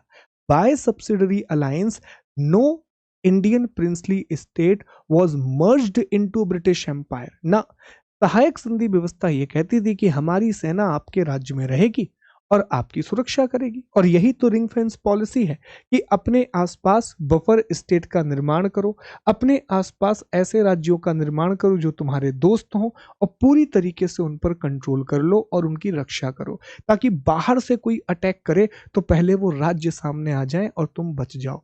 अपने सामने में 4-5 लोगों को इकट्ठा कर लूं, उनको खिलाऊं पिलाऊं बढ़िया तरीके से, उनकी रक्षा करूं, ताकि कोई भी व्यक्ति आए तो पहले वो उन पर अटैक करे, मुझ पर अटैक ना करे। एक जॉर्ज बार्ली है, उन्होंने एक बहुत बड़ा स्टेटमेंट लिखा है इस पूरी व्यवस्था के बारे में। जॉर्ज बार्ली लिखते हैं कि अंग्रेजों की नीति बड़ी स्पष्ट थी। अंग्रेज चाहते थे कि कोई भी देशी रियासत ऐसी ना हो जो ब्रिटेन पर निर्भर ना हो। जॉर्ज बार्ली लिखते हैं कि अंग्रेजों की नीति बड़ी स्पष्ट थी और वे चाहते थे कि कोई भी ब्रिटिश रियासत ऐसी ना हो जो अंग्रेजों पर निर्भर ना हो। No Indian princely state must be there who is not the part of British dependency. इसी बीच में एक और बहुत फेमस स्टेटमेंट है साथियों, एक बहुत ही प्रसिद्ध कथन है लॉर्ड सेलिसबरी का। और लॉर्ड सेलिसबरी का स्टेटमेंट ये एग्जाम में पूछा गया है, इसलिए मैं आपको बता रहा हूं। लॉर्ड सेलिसबरी का स्टेटमेंट यह है कि यह नीति, ध्यान से सुनना, यह नीति पृथ्वी को मंगल ग्रह के आक्रमण से बचाने के लिए चंद्रमा की सुरक्षा की भांति है। कितना अच्छा स्टेटमेंट है। This policy is like protecting the moon, this policy is like protecting the moon to save the earth from invasion of Mars. कहने का मतलब यह है, सेलिसबरी ने यह कहा, कितना प्यारा स्टेटमेंट है सेलिसबरी का, इसको हम लिख भी लेते हैं क्योंकि एग्जाम में पूछा गया है। सेलिसबरी का स्टेटमेंट यह है, सेलिसबरी साहब ये कह रहे हैं कि देखो ये पॉलिसी ऐसी है कि ये मंगल ग्रह है, ये मार्स है, ठीक है, ये मार्स है, बीच में ये मून है, छोटा सा चंद्रमा है, और यहां ये माइटी अर्थ है, अर्थ। तो अर्थ जो है वो मून को प्रोटेक्ट कर रही है, वो मून को प्रोटेक्ट कर रही है ताकि मार्स अटैक ना कर सके। अर्थ जो है वो मून को प्रोटेक्ट कर रही है ताकि मार्स अर्थ पर अटैक ना कर सके। ये स्टेटमेंट दिया था कि पृथ्वी जो है वो चंद्रमा की सुरक्षा कर रही है ताकि मंगल उस पर हमला ना कर सके। तो ये स्टेटमेंट है सेलिसबरी का। ये है रिंग फेंस की पॉलिसी या घेरे की नीति। एक बार ध्यान से पीपीटी पढ़ लीजिए, सारी बातें यहाँ पर लिखी हैं। इंग्लिश मीडियम के साथ ही थोड़ा पॉज भी कर सकते हो आप, और ये हिंदी में लिखा हुआ है, एक बार रीड कर लो, सारी चीजें समझ में आ जाएंगी। और अब हम अगली नीति की ओर चलेंगे, अगली पॉलिसी की ओर चलेंगे। ठीक है जी, चलो आगे बढ़ते हैं। अब हम अगली पॉलिसी की बात करते हैं, और अगली जो हमारी नीति है वो है अधीनस्थ पृथक्करण की नीति या पॉलिसी ऑफ सबऑर्डिनेट आइसोलेशन। चलिए अब इसको समझने की कोशिश करेंगे। ये भी बड़ी इंपॉर्टेंट पॉलिसी है, अधीनस्थ अधीनस्थ पृथक्करण की नीति या पॉलिसी ऑफ सब ordinate isolation. Policy of subordinate isolation 1813 से 1857 के बीच में यह पॉलिसी चलती है। देखो, इस पॉलिसी का आधार बड़ा तय था। कोर्ट ऑफ डायरेक्टर, वही 24 लोग जो कंपनी को चलाते हैं, वही 24 लोग जो कंपनी को चलाते हैं, उन्होंने एक बात कही कि जहां भी संभव हो देसी रियासतों का विलय कर लो। कोर्ट ऑफ डायरेक्टर ने कहा कि जहां भी कोई भी संभावना बने, किसी भी प्रकार की कोई भी पॉसिबिलिटी बने, देसी रियासतों का विलय कर लो, रियासतों का विलय कर लो, एनेक्सर ऑफ प्रिंसली स्टेट। अब इस पॉलिसी में नाम समझना, अधीनस्थ पृथक्करण, सबऑर्डिनेट आइसोलेशन पॉलिसी है। पॉलिसी ये थी कि जितनी भी रियासतें हैं, जितनी भी प्रिंसली स्टेट हैं, they must admit British paramountcy, they must admit British paramountcy. उन्हें ब्रिटिश सर्वोच्चता को मानना होगा, उन्हें ब्रिटिश सर्वोच्चता को मानना होगा। They must admit British paramountcy. मतलब आप अपने इंटरनल मामलों में जो करना है थोड़ा बहुत कर लो, लेकिन अल्टीमेटली आप ब्रिटेन के अधीन हो। अल्टीमेटली जब भी कोई ब्रिटेन का राजा आएगा, आपको उसके सामने सर झुकाना पड़ेगा। कहने की बात ये, आप याद कीजिए लगान मूवी में एक आइकॉनिक सीन आता है। सीन यह है कि जब बहुत अच्छा खेलती है आमिर खान वाली जो टीम है, वो बहुत बढ़िया प्रदर्शन करती है, तो राजा कोशिश करता है कि यार वो अपनी जो चैन है वो दे दे उनको उतारने, लेकिन वो नहीं उतारता। कहने को वो राजा है, ठीक है, कहने को वो राजा साहब है, लेकिन कोई भी अधिकार नहीं। पूरे अधिकार ब्रिटिश सर्वोच्चता के अंतर्गत हैं, ब्रिटिश पैरामाउंटेंसी के अंतर्गत है। और जो भी रियासत ब्रिटिश सर्वोच्चता को ना माने, उसका विलय कर लो, उसको एनेक्स कर लो, उसका विलय कर लो। और इसी के तहत इस समय पर आप देखोगे बहुत सारी रियासतों का विलय किया गया, मल्टीपल प्रिंसली स्टेट को मर्ज किया गया, मल्टीपल प्रिंसली स्टेट को मर्ज किया गया। बहुत से लोगों के साथ युद्ध भी किए गए। नेपाल, नेपाल के साथ आप देखोगे सुगौली की संधि हो रही है। ओके, नेपाल के साथ आप देखोगे कि सुगौली की संधि हो रही है, ट्रीटी ऑफ सुगौली, सुगौली की संधि हम पढ़ेंगे अभी आने वाली क्लासेस में। ट्रीटी ऑफ सुगौली हो रही है, तो नेपाल के साथ भी संधि हो जा रही है। मराठाओं का भी मर्जर हो चुका है, जो मराठा है, मराठा पराजय हो चुकी है, ठीक है, मराठा पराजय इस समय देखने के लिए मिलेगी। इसी मराठाओं की भी पराजय इस समय हो चुकी है। साथियों, बहुत सी देसी रियासतों का विलय किया गया है इसी आधार पर कि वो ब्रिटिश सर्वोच्चता को नहीं मानते। मैसूर हो, कुर्ग हो, जैंतिया हो, लॉर्ड विलियम बेंटिक ने बहुत सारी रियासतों का विलय किया। लॉर्ड विलियम बेंटिक ने बहुत सारी रियासतों का विलय किया, जैसे उसने मैसूर का विलय किया। अब आप कहोगे, अब मैसूर को लेकर के आपके दिमाग में डाउट आ जाएगा। क्लियर कर देते हैं, अभी क्लियर कर देते हैं कि सर ये कैसे हो रहा है। 1831 में ये मैसूर को कैसे विलय कर रहा है। कछार की रियासत है, जैंतिया की रियासत है, कछार की रियासत या फिर जैंतिया की रियासत है, इन सब का विलय है जैंतिया। तो अब आपके दिमाग में प्रश्न आएगा कि सर ये मैसूर का विलय कैसे हुआ, मैसूर का एनेक्सेट कैसे हुआ, और ये होना भी था तो 1799 में होता। कहानी सुनो, 1799 में ये पॉलिसी थी नहीं, ठीक है। 1799 में ये क्या करते थे कि ये जीतते तो थे, पर ये पूरी तरीके से ना अपने साथ मर्ज नहीं करते थे। ये किसी स्थानीय शासक को वहां का प्रमुख बना देते थे, किसी भी एक वीक रूलर को वहां बना देते थे, जिसे कठपुतली शासक कहा जाता था, जिसे पपेट रूलर कहा जाता था। तो मैसूर में 1799 में जब टीपू सुल्तान को इन्होंने मार डाला श्रीरंगपट्टनम की लड़ाई में, उसके बाद वोडेयार वंश जो वहां 1399 से रूल कर रहा था, 1399 से वहां वोडेयार वंश का शासन था, उसी के एक व्यक्ति को इन्होंने राजा बना दिया। अब 1831 में विलियम बेंटिक ने वो अधिकार भी खत्म कर दिए और कहा कि मैसूर अब पूरी तरीके से ब्रिटेन के अंडर में आएगा। हालांकि बाद में दोबारा से मैसूर को उनकी रियासत दी गई, पर बहुत सारी पाबंदियां लगाने के बाद में दोबारा मैसूर को उनकी पावर रिस्टोर की गई, but after the lot of reductions in their power. ठीक है, तो इस तरह से मैसूर की कहानी है 1831 में। तो मैसूर, कच्छार, जैंतिया, इन सब का विलियम बेंटिक ने विलय कर लिया, इन सब का विलियम बेंटिक ने मर्जर कर लिया। इसी बीच में 1833 में कंपनी के अधिकार भी कम कर दिए गए। इसी बीच में आप देखोगे कि 1833 में कंपनी के व्यापारिक एकाधिकार भी खत्म कर दिए गए। ब्रिटिश ईस्ट इंडिया कंपनी के व्यापारिक, ये हमने अभी पढ़ा है, व्यापारिक एकाधिकार की समाप्ति, व्यापारिक एकाधिकार की समाप्ति, जो ट्रेडिंग मोनोपोली इनके पास थी वो भी खत्म कर दी गई।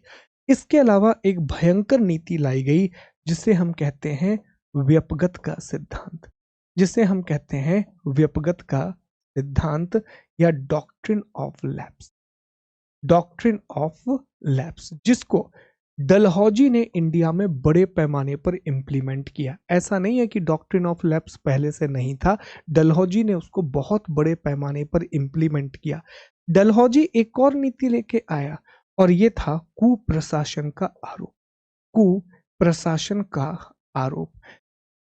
ठीक है, accusation of maladministration, accusation of maladministration, और इस आधार पर डलहौजी ने बरार और अवध का विलय कर लिया। इस आधार पर उसने बरार और अवध जैसी रियासतों का विलय कर लिया। और वहीं व्यपगत के सिद्धांत के तहत सतारा हो या झांसी हो, इन सब का विलय भी किया गया। तो ये बरार और अवध, ये सारी नीतियां हैं। और युद्ध तो हमेशा चलते ही रहेंगे, युद्ध तो रुकेंगे नहीं। पंजाब हो, सिक्किम हो, बर्मा हो, इसी समय इन सब पे अधिकार हो रहा है। नेपाल, नेपाल के अलावा पंजाब, ओके, पंजाब के अलावा सिक्किम, सिक्किम पर भी इनका टेरिटरी इस्टेब्लिश होगी। सिक्किम के अलावा बर्मा, बर्मा पर भी टेरिटरी इस्टेब्लिश होगी। ये सारे काम आपको इस समय देखने के लिए मिलेंगे कि इन सभी इलाकों में इनका विस्तार होते जा रहा है। नेपाल में युद्ध भी चल रहा है। कहने का मतलब अब ब्रिटेन ये समझ चुका था कि अब हमें इनसे डरने की जरूरत नहीं है। एक ऑप्शन देते हैं, अगर ये हमारे साथ मर्ज होते हैं, हमारी पैरामोंटेंसी को मानते हैं, मतलब ये मानते हैं कि ब्रिटेन ही सर्वोच्च है, आप उनके एक अधिकारी के रूप में शासन कर रहे हो, तो राजा बने रहने देंगे, थोड़े बहुत इंटरनल पावर दे देंगे, थोड़ी बहुत आंतरिक स्वतंत्रता दे देंगे, बाकी पूरे अधिकार हमारे पास ही रहेंगे। इसी को कहा गया। और अगर नहीं माना तो फिर मर्जर, और मर्जर तो किया जाएगा। कोशिश करो कि जितने अधिक राज्यों का विलय कर सकते हो करो। ये इस समय कंपनी ने भयंकर विस्तार किया है, इसी समय कंपनी ने सबसे ज्यादा एक्सपेंशन किया है।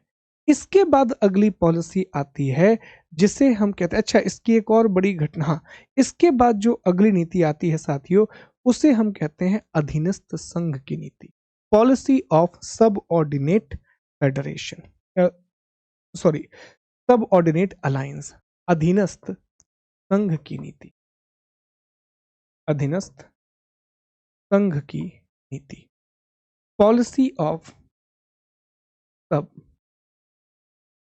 Ordinate alliance. 1858 से 1935 तक चलती है। पहले एक बार आप इसको ध्यान से देख लीजिए, then we will move to the another policy. ध्यान से एक बार आप इसे देख लीजिए, फिर हम अगली पॉलिसी पर चलेंगे। चलिए जी, अब हम चर्चा करते हैं अधीनस्थ संघ। अब देखो, नाम से ही आपको बहुत सारी बातें समझ में आ रही होंगी कि ये सहयोग या अधीनस्थ संघ, या और बेहतर शब्द है अधीनस्थ सहयोग और संघ की नीति, सब ऑर्डिनेट अलायंस। नाम से ही आपको समझ में आ रहा होगा, जहां अलायंस शब्द है मतलब अब दोस्ती की बात करी जाएगी, अब फ्रेंडशिप की बात करी जाएगी। या चलो दोस्ती बनाने की कोशिश करते हैं, फ्रेंडशिप बनाने की कोशिश करते हैं। तो ये वो पॉलिसी थी कि जब 1857 की लड़ाई हो गई, जब 1857 की क्रांति हो गई, तो 1857 की क्रांति में एक बात अंग्रेजों को समझ में आ गई थी कि अगर हमने देसी रियासतों के साथ अच्छा व्यवहार नहीं किया तो आगे जाकर के हमें बहुत समस्याएं होंगी। और उन्हें ग्वालियर के पार्टिसिपेशन से ये भी समझ में आ गया था कि ग्वालियर जैसी रियासतों ने, जिनके साथ ब्रिटेन के संबंध अच्छे रहे, ग्वालियर, हैदराबाद, इन्होंने ब्रिटेन का साथ दिया, दे सपोर्टेड ब्रिटेन, जिनकी वजह से British east India company Bharat में टिक सकी, अदरवाइज वो चले जाते। लॉर्ड कैनिंग ही कहता है कि अगर सिंधिया हमारे साथ नहीं होते, ग्वालियर हमारे साथ नहीं होता, तो हमें अगले ही दिन ब्रिटेन छोड़ करके जाना पड़ता। तो यहां से उनकी पॉलिसी में बदलाव आएगा।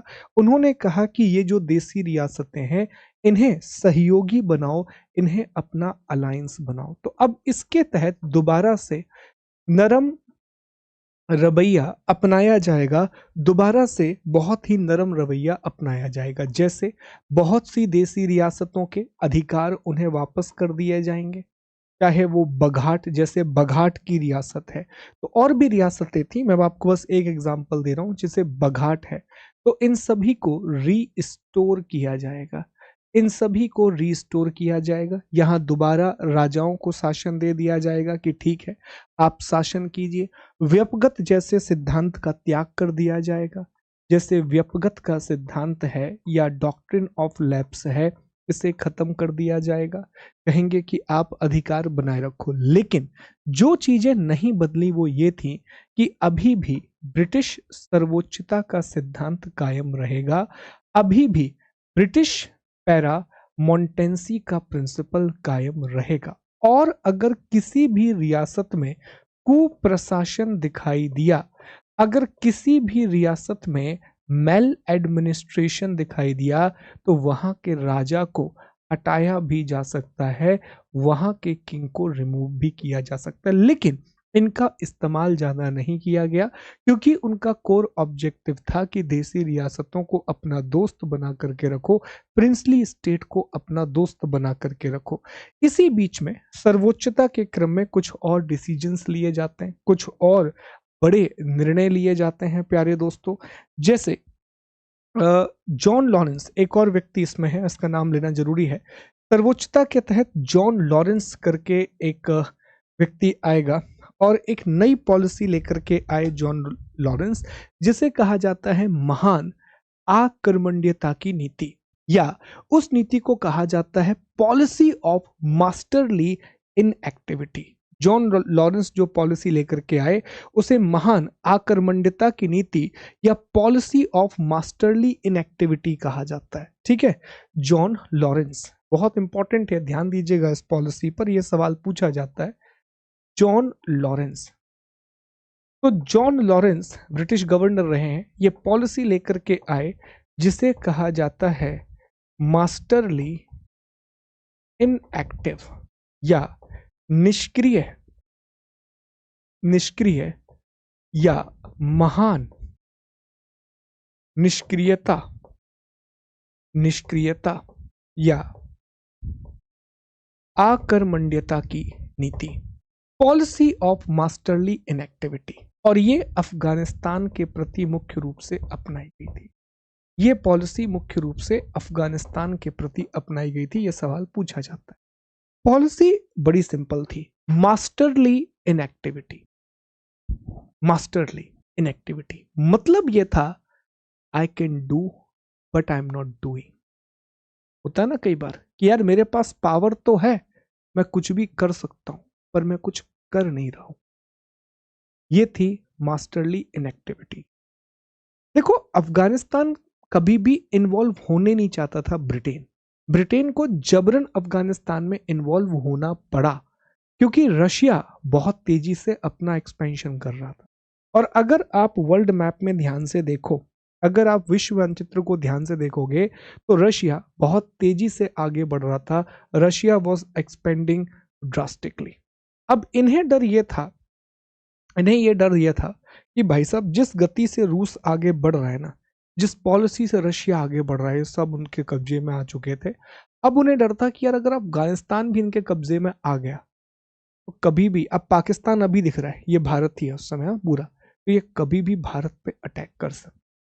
तो अफगानिस्तान को अब इन्होंने एक बफर स्टेट बनाना चाहा। जॉन लॉरेंस वांटेड कि अफगानिस्तान एक बफर स्टेट बना रहे, जहां एक तरफ रशिया रहे, एक तरफ रशियन फेडरेशन रहे, ठीक है जी, एक तरफ रशियन फेडरेशन रहे, एक तरफ भारत, और बीच में ये अफगानिस्तान जो है ना, ये बफर स्टेट की तरह काम करे। तो जॉन लॉरेंस ने इसके प्रति पॉलिसी ऑफ मास्टरली इनएक्टिविटी अपनाई। उसने अफगानिस्तान के अमीरों से अच्छे संबंध बनाए, उनके आंतरिक मामलों में हस्तक्षेप नहीं किया, पर उनकी सुरक्षा करता रहा कि कुछ होगा तो फिर हम पार्टिसिपेट करेंगे। ठीक है, तो अफगान वॉर में इन्वॉल्व ही इसलिए हुआ था। अफगान वॉर में इन्वॉल्व होना नहीं था क्योंकि यहां से रशिया का खतरा है, और रशिया अगर इंडिया में आ जाता तो फिर पूरी की पूरी स्टोरी बदल जाती, पूरी की पूरी कहानी बदल जाती। ठीक है, इसलिए वो इन्वॉल्व हुआ था। तो ये याद रखने वाली बात है कि जो जॉन लॉरेंस हैं, इन्होंने जो नीति अपनाई थी उसे मास्टरली इनएक्टिविटी की पॉलिसी कहा जाता है, या पॉलिसी ऑफ मास्टरली इनएक्टिविटी। ठीक, अब हम आगे बढ़ते हैं, अगले हिस्से पर आते हैं कि और क्या हुआ इस समय। तो इस समय एक और बड़ा काम ये होता है प्यारे दोस्तों, समझने का प्रयास करेंगे कि 1876 में, 1876 में रॉयल टाइटल एक्ट पारित होता है, और इसी एक्ट के तहत 1877 में, 1877 में लिटन, जो कि उस समय भारत का वायसराय था, लिटन ने महारानी विक्टोरिया को, महारानी विक्टोरिया को भारत की साम्राज्ञी घोषित किया, एम्प्रेस ऑफ इंडिया, और केसर ए हिंद की उपाधि दी, केसर ए हिंद का टाइटल दिया। इसके अलावा दिल्ली दरबार का आयोजन भी किया गया, 3 दिल्ली दरबार लगाए गए हैं, तो दिल्ली दरबार का भी आयोजन किया गया। 3 बार दिल्ली दरबार लगाया गया, जिसमें से 1877 में लिटन ने ये दिल्ली दरबार लगाया था, 1803 में कर्जन, और 1811 के आसपास जो है वो हार्डिंग सेकंड ने लगाया था। ठीक है, 3 बार दिल्ली दरबार, मतलब एक बहुत बड़ा सेलिब्रेशन होता था। 1903 में लॉर्ड कर्जन ने दिल्ली दरबार लगाया था, और इसी तरीके से 1911 में लॉर्ड हार्डिंग सेकंड ने दिल्ली दरबार लगाया था। लॉर्ड हार्डिंग सेकंड ने दिल्ली दरबार लगाया था। दिल्ली दरबार मतलब एक बहुत ही शाही कार्यक्रम होता था, जिसमें सभी रियासतों के राजाओं को आना अनिवार्य था, और ब्रिटेन के प्रति अपनी निष्ठा को प्रदर्शित करना होता था। ब्रिटेन को यह बताना पड़ता था कि ब्रिटेन जो है वो हाईएस्ट पावर है, या ब्रिटेन बहुत सर्वोच्च स्तर पर है, Britain is the highest power. तो ये सारी चीजें हमें देखने के लिए मिलती हैं, ये सारी बातें हमें इस समय देखने के लिए मिलती है। मैसूर को भी उनके राइट वापस किए गए थे, मैसूर को भी उनके राइट वापस किए गए थे। इसमें बघाट भी है और मैसूर भी है। मैसूर, मैसूर का विलय कर लिया था, पर मैसूर को उनके राइट 1881 में दोबारा से वापस कर दिए गए। अब एक और कहानी सुनो, 2 सबसे इंपॉर्टेंट बातें जहां से सवाल बनने की संभावना है। 8 अगस्त 1921, वेरी इंपॉर्टेंट, एग्जाम में पूछा गया है। 8 अगस्त 1921 को नरेंद्र मंडल की स्थापना की जाती है। Narendra Mandal, chamber of princes, chamber of prince की स्थापना की जाती है, और देसी रियासतों से अपने संबंधों को बेहतर करने के लिए बटलर समिति को बनाया जाता, बटलर कमेटी को बनाया जाता।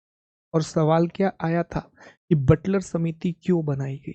बटलर समिति और नरेंद्र मंडल या चैम्बर ऑफ प्रिंसेस, इसकी कहानी सुनो जरा ध्यान से, बहुत इंपॉर्टेंट है, सवाल पूछा गया है।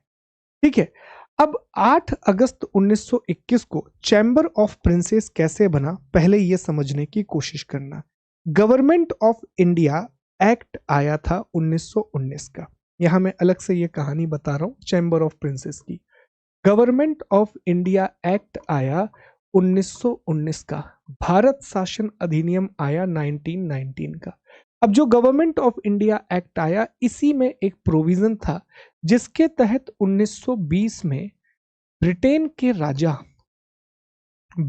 के राजा जॉर्ज पंचम ब्रिटेन के राजा जॉर्ज पंचम ने ये घोषणा की कि हम देसी रियासतों से अपने संबंध बेहतर बनाने के लिए, प्रिंसली स्टेट से अपने रिलेशन इंप्रूव करने के लिए एक काउंसिल बना रहे हैं जिसका नाम होगा चैम्बर ऑफ प्रिंसेस, जिसमें राजकुमार प्रतिनिधित्व करेंगे, देसी रियासतों के राजकुमार जिसमें प्रतिनिधि बन के आएंगे। ये घोषणा की गई है, इट वॉज अनाउंसमेंट। अब राजा ने अनाउंसमेंट किया है तो पूरा तो करना पड़ेगा। तो 8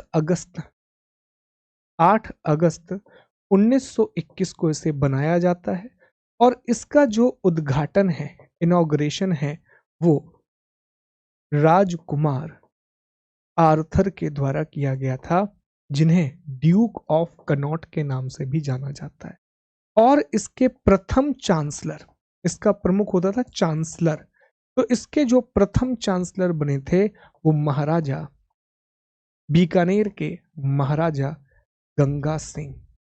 बीकानेर के महाराजा गंगा सिंह ये बीकानेर रियासत से आते थे। ये सारे सवाल पूछे गए, ये सारे क्वेश्चंस पूछे गए। याद रखना कि पहले प्रमुख कौन थे? गंगा सिंह बहादुर, बीकानेर के महाराजा गंगा सिंह बहादुर। फिर इसी में कहा गया कि यार हमें भारतीयों के साथ अपने संबंधों को और बेहतर करना होगा, तो रियासतों के साथ संबंधों को बेहतर बनाने के लिए कि कैसे ब्रिटेन और रियासतों के संबंध बेहतर हो सकते हैं, बटलर समिति को नियुक्त किया गया, बटलर कमेटी बनाई गई। और इसी बटलर समिति की सिफारिशों के आधार पर 1935 में जब गवर्नमेंट ऑफ इंडिया एक्ट आया तो समान संघ की नीति की घोषणा की गई, पॉलिसी ऑफ इक्वल फेडरेशन। इसी बटलर समिति की सिफारिशों के आधार पर समान संघ की नीति को घोषित किया गया, policy of equal federation declare किया। अब यही सवाल पूछे गए कि बटलर समिति क्यों बनाई गई थी, नरेंद्र मंडल की स्थापना कब हुई, नरेंद्र मंडल क्या था, इस तरह के सवाल पूछे गए। These types of question are asked। तो इसलिए मैं कह रहा हूं कि ये लेक्चर अगर ध्यान से आपने समझ लिया ना तो आगे की पूरी कहानी आपके दिमाग में क्लियर हो जाएंगी कि अच्छा हम क्या क्या पढ़ने वाले हैं, किन बातों का अध्ययन हम करने वाले। ठीक है, तो अधीनस्थ पृथक्करण की नीति भी हमने पढ़ ली, सारी बातें लिखी हैं। ये नरेंद्र मंडल है, इसमें राजकुमार आपको दिख रहे हैं। स्थापना 8 फरवरी 1921 को हुई, प्रिंस आर्थर ने इनॉग्रेट किया था। पहले चांसलर बीकानेर के महाराजा गंगा सिंह बहादुर थे। ओके, ये सब हमने पढ़ लिया। जॉन लॉरेंस ने महान अकर्मण्यता की नीति, पॉलिसी ऑफ मास्टरली इनएक्टिविटी या इफेक्टिव इनएक्टिविटी को अपनाया था। ये सब हमने पढ़ लिया जी। ठीक है, इसी तरीके से हम पढ़ेंगे, अभी ये कल की क्लास में डिस्कस करेंगे कि लिटन ने पॉलिसी ऑफ प्राउड रिजर्व को अपनाया था। लिटन ने पॉलिसी ऑफ प्राउड रिजर्व को अपनाया था या गर्वित संरक्षण की नीति अपनाई थी, जिसके तहत लिटन तो एक अलग ही प्रकार का व्यक्ति था, क्या ही सोचता था वो। ठीक, तो लिटन ने तो कहा कि जो है सबको फिर खत्म ही करते हैं, एक्टिवली पार्टिसिपेट करते हैं। और लिटन ने अफगानिस्तान के जो वॉर में ना एक्टिव पार्टिसिपेशन किया था, जिसे प्राउड रिजर्व की पॉलिसी कहा गया, प्राउड रिजर्व की पॉलिसी कहा गया था साथियों। ठीक है, रशिया को रोकने के लिए उसने अलग पॉलिसी। अब देखो याद रखना, अफगानिस्तान वॉर जब हम पढ़ेंगे ना तो वो पूरी तरीके से रशिया से जुड़ा हुआ है, जिसे उस समय ग्रेट गेम बोला जाता था कि रूस बहुत तेजी से मध्य एशिया में अपना विस्तार कर रहा था, रशिया बहुत तेजी से सेंट्रल एशिया में अपना एक्सपेंशन कर रहा था। तो पहले इस एक्सपेंशन को रोकने के लिए जॉन लॉरेंस ने मास्टरली इनएक्टिविटी, निष्क्रिय अकर्मण्यता की नीति अपनाई। लेकिन लिटन ने, जब सेकंड अफगान वॉर हुआ उस समय लिटन था, तो लिटन ने प्राउड रिजर्व की पॉलिसी को अपनाया, जिसके तहत उसने एक्टिव पार्टिसिपेशन किया कि हम युद्ध में कूदेंगे और हम रशिया को यहां रोकने की कोशिश करेंगे। ठीक है जी, तो ये दो अलग अलग पॉलिसीज आती हैं। यार छोटी छोटी बातें, पर जब सवाल आते हैं ना तो हमें लगता है कि ये सवाल कहां से पूछ लिया, ये क्वेश्चन कहां से निकल करके आ गया, तो वो यहां से आ जाते हैं। चलो एक बात और पढ़ लेते हैं, आखिरी नीति समान संघ की नीति। तो बटलर समिति की सिफारिशों के आधार पर ब्रिटिश सरकार ने भारतीय राजाओं को अपने पक्ष में बनाए रखने का प्रयास किया। भारतीय राजाओं को गोलमेज सम्मेलन में भी आमंत्रित किया गया था। 1935 के अधिनियम में यह सुनिश्चित किया गया कि अखिल भारतीय संघ में ऑल इंडिया फेडरेशन बनाई गई थी। 1935 के गवर्नमेंट ऑफ इंडिया एक्ट के द्वारा आगे जाकर के पढ़ेंगे। राजाओं का सम्मिलित होना उनकी इच्छा पर निर्भर करेगा, मतलब वो रियासतें उसमें शामिल हो सकती हैं। भारत की संघ विधायिका में 375 स्थानों में से 125 स्थान और उच्च सदन में 260 स्थानों में से 104 देसी रियासतों के लिए रखे जाएंगे। देखो, विधायिका का प्रस्ताव दिया गया था, लोकसभा और राज्यसभा बनाई गई थी। सिंपल मैनर में समझ लो, तो उसमें कहा गया कि लोकसभा में आउट ऑफ 375 125 प्रिंसली स्टेट के लिए रिजर्व किए जाएंगे और राज्यसभा में 260 में से 104 जो है वो प्रिंसली स्टेट के लिए रिजर्व किए जाएंगे। इसी को समान संघ की नीति कहा गया कि संघ में भी उन्हें समानता का दर्जा दिया जाएगा, फेडरेशन में भी उन्हें इक्वल प्रोटेक्शन दिया जाएगा। और ये वो पॉलिसी है जो हमने अभी डिस्कस की कि मास्टरली इन एक्टिविटी, ये लॉर्ड लॉरेंस लेकर के आए थे।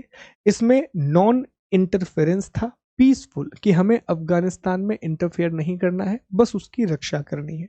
लेकिन प्राउड रिजर्व की पॉलिसी लॉर्ड लिटन लेके आया, जिसमें एग्रेसिवली पार्टिसिपेट किया, जो द्वितीय अफगानिस्तान वॉर से निकल करके आया।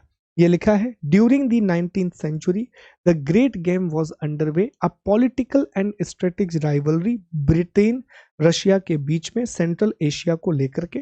Russia was expanding southward towards Afghanistan.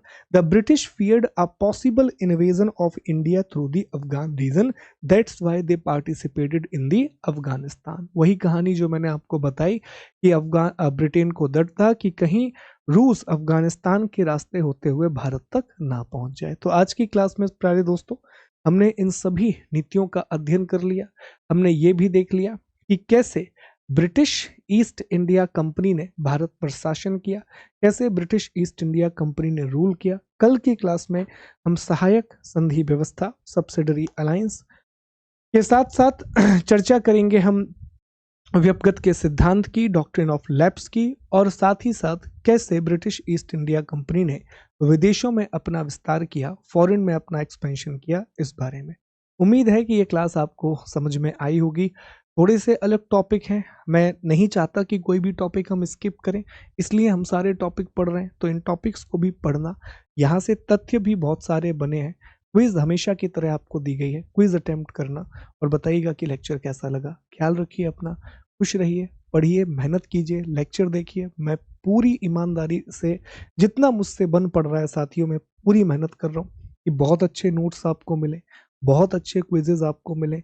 कोशिश कर रहा हूँ कि यार बार बार रिकॉर्ड करता हूँ मैं क्लास, जब तक मुझे नहीं लगता है कि यार ये अच्छी क्लास है। हर क्लास को ना मुझे रिकॉर्ड करने में ज़्यादा समय लग जाता है, अगेन क्योंकि टेक्स ले लेता हूँ कि यार हाँ नहीं अच्छा आया तो फिर से रिकॉर्ड करते। मैं से जितना हो पा रहा है, अगेन मैं ये नहीं कह रहा कि बहुत अच्छा कर रहा हूँ, पर जितना हो पा रहा है उतना करने की कोशिश कर रहा हूँ। मैं चाहता हूँ कि आप भी अपनी मेहनत पूरी तरीके से करें और बहुत अच्छा करें अपने एग्ज़ाम में। यही मेरी इच्छा है, यही मेरी प्रार्थना है आप सभी के लिए। ख्याल रखिए अपना, खुश रहिए। जय हिंद, जय भारत।